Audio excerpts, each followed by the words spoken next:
Витаю, дороженькие, с вами, как всегда, Ян Калка, полуфинал, второй обзор квасов. Выбираем лучший квас, на сей раз у нас 7 образцов стандартного кваса, он же светлый, хотя напоминаю, что в Беларуси светлый и темный разницы практически не заметил. Единственный момент, по цвету они очень все похожи, единственный момент, что у светлого почему-то меньше углеводов, соответственно сахара, что я могу только к плюсам отнести, если честно. Итак, стартуем, начинаем. Первым мы будем тестировать Даридыч, квас светлый. Кто не смотрел обзор темный, он где-то появится вот там. На темные квасы, напоминаю, по 2, из каждого обзора по 2 лучших войдут в финал. И чуть позже я отсниму финальные 6 образцов кваса. Итак, Даридыч, квас светлый, сваренный из ржаного ячменного солода на природной воде. Честный объем 1,5 литра. Из интересного здесь 7 углеводов. Дополнительно, скажем так, сахар, концентрат квасного сусла, лимонная кислота, двуокись углерода. Срок годности 6 месяцев, чуть больше 03.05.25 изготовлен.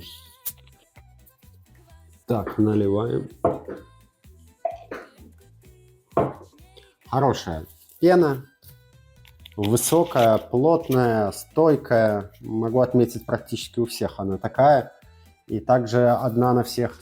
Беда, не беда, если можно так сказать. Газация слабая довольно. С одной стороны, это хорошо, с другой стороны, наверное, кому-то хочется такой шипучки, чтобы покалывало небо и язык, чтобы вкусовые сосочки так немножко расшевелить. Итак, носу.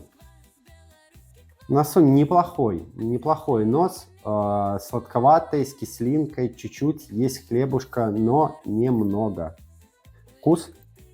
По вкусу это пусто, очень пусто, очень водянисто, с небольшой сладостью, кислинки практически нет во вкусе. В финал это не войдет. Это точно не войдет. Очень пустой квас. Такой, я бы даже не сказал, что детский. Возможно, в жару детям он не насыщенный от слова совсем. У него нет хлеба, у него нет кислинки типовой для кваса. Мне не нравится. Квасыч. Квасыч — это у нас МЗБН, Минский завод безалкогольных напитков. Намокаемка находится. В составе вода, подготовленная сахар, концентрат квасного сусла, регулятор кислотности, лимонная кислота, консервант, бензонат натрия. Единственный квас в этих линейках, который с консервантом. Это огромнейший минус, на мой взгляд. Квасыч, если вы знаете, есть такой популярный квас на меду. Мне он очень не нравится. Я его искал, но не нашел в ближайших магазинах. Он точно бы никуда не вошел у меня, он мне не нравится от слова совсем. Я думаю, все белорусы знают этот квас на меду. И он очень странный, я не знаю, кто его до сих пор покупает. Квасыч. Здесь белая пена, не бежевая, а именно белая. И он довольно светлый по сравнению с другими.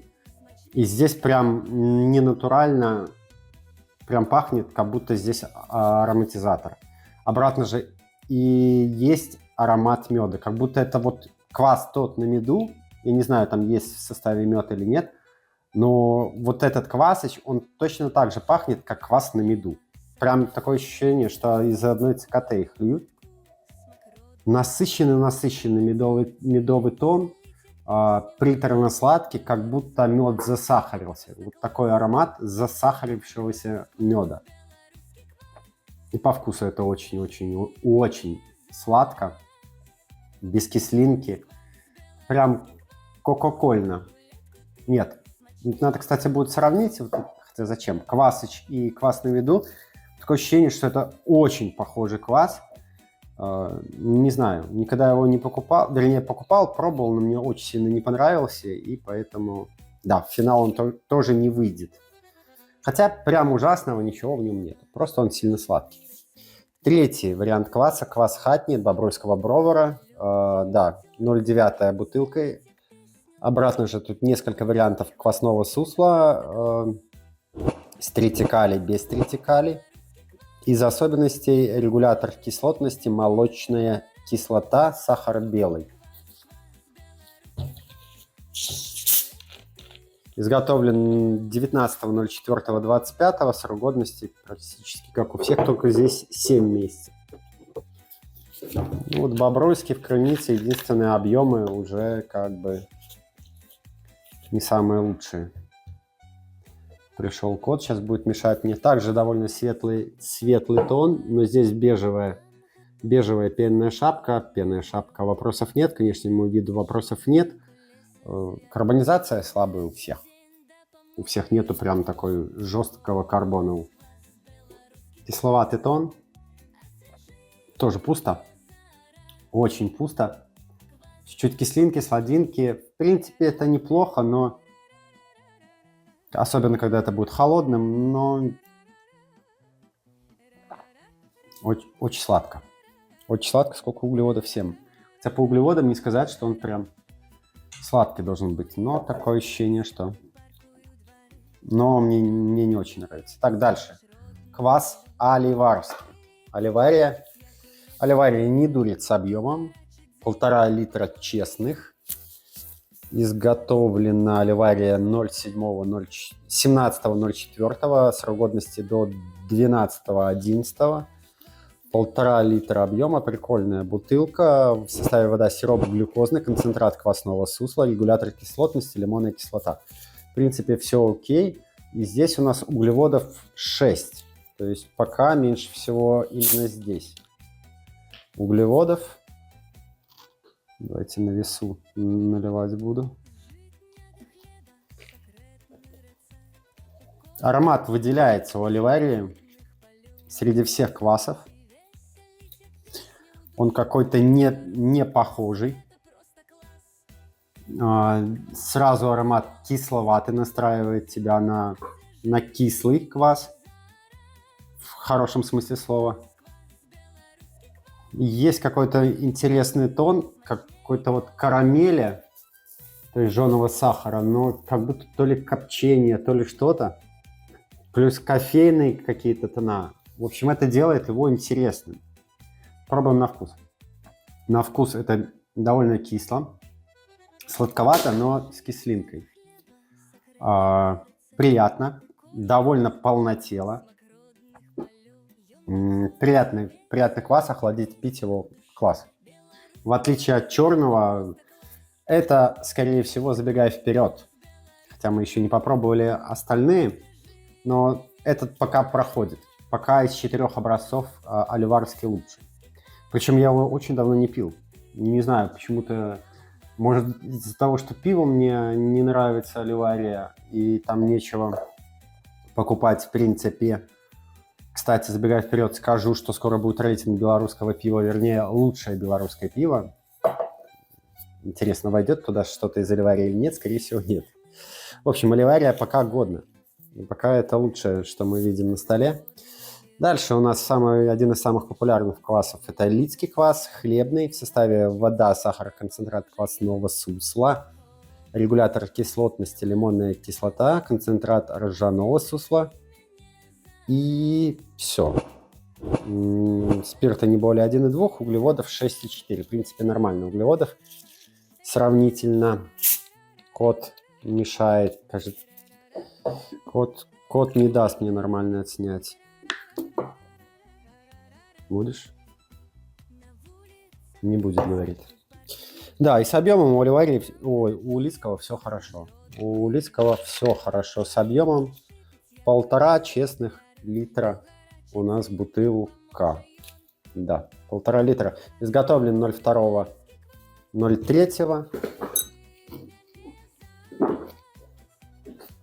Изготовлен 02.03, годен до 28.09. Самый старый, кстати, среди всех представленных на столе. Нос. Нос тоже очень хороший. Похож на ливарский, но без тонов кофе. Вот прям хлебушек, темный хлеб, который замочили. Прям это оно. По вкусу это слаще, чем оливария. и это проигрывает Оливаре. Она менее полнотелый, он менее полнотелый, менее насыщенный, более пустой. Вот в данных конкретных бутылках я бы выбрал Оливарию все-таки. Все-таки Оливарию. Лидский бы проиграл, но это пока второе место. Это пока второе место. Так, не самый популярный квас. Оригинальный. Это квасовар у нас Могилевский район. Бутылки такие, они вообще СТМщики больше. Они готовят под пятерочку, под еще какие-то евроопты, квасы. В России очень много их квасов идет под разными марками.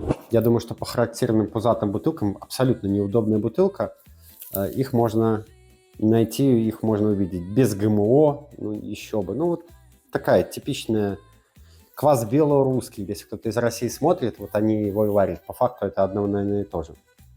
Квас белорусский, оригинальный. В составе у нас вода питьевая, подготовленный сахар, концентрат квасного сусла, регулятор кислотности, молочная кислота, экстракт ячменно-солодовый, краситель, сахарный колер. Третий.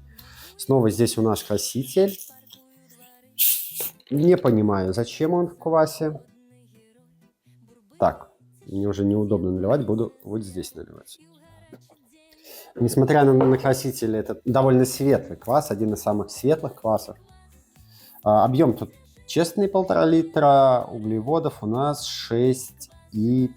Да, 6,5 углеводов. Изготовлен.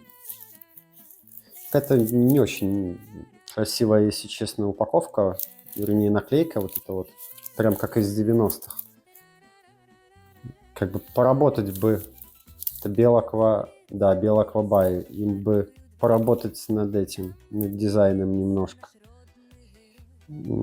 Так, срок годности на упаковке, а где у нас? Вот на пробке, 12.05 изготовлен, до 17.12 срок годности, все месяца. Пенка тут, кстати, одна из самых слабых, белая, но держится. Нос самый также слабый, как будто разбавленный. Просто сладкий, практически больше ничем не пахнет. Чуть-чуть сладости, карамельки и все. И по вкусу это очень сладко. Ощущение, что это самый сладкий среди всего представленного. За сладостью нет ничего, ни кислинки, абсолютно ничего. Наверное, один из антилидеров того, что мы... Ну, Квасыч еще. Ну, чуть, наверное, лучше Квасыча. Но по факту это не проход в финал. И последний у нас квас. Старожитный квас брожения. 1,4 литра, напомню, граница нас тоже немножко не доливает нам. Квас брожения. Игра слов квас старожитный, кто не знает, жито. Карбона также мало. Пена довольно стойкая по составу. Вода питьевая, сахар, тритикали или рожь, или. Из интересного регулятор кислотности, лимонная кислота. Углеводов мало, 6. Сейчас посмотрим. В носу. Слабый, также невыраженный нос. У Лидского более интересный нос, и у Оливария тем более интересный нос. Пустой, кисло-сладкое послевкусие, а по вкусу пустой, ненасыщенный. Хлеба нету здесь. Это прям, ну да, пустенький. Все-таки Оливария и Лидский поинтереснее, мне кажется. Но он не такой сладкий, он как бы на третьем месте я бы вот так их сформировал. Первое, второе и третье. А вот Даридыч уже сладкий, хатний, совсем пустой. Как бы вот у нас два варианта пива, которые уходят. Старожитный можно было бы пустить в финал, но правило только пускаем двоих, чтобы потом снова на столе не было по 20 бутылок. Итак, Лидский квас хлебный и оливарский квас выходят в финал. Финал будет скоро, напомню, подписывайтесь на канал, если хотите узнать, какой же все-таки квас оказался на первом месте.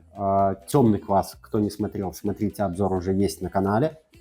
Светлый мы сейчас сделали обзор, и третий обзор будет вкусовых квасов с различными добавками. Их там немного, но они есть, поэтому подписывайтесь на канал, ставьте лайки, комментируйте, рассказывайте, какой квас любите вы, какой квас вы покупаете. С вами был Янка Алка еще раз. Бай-бай.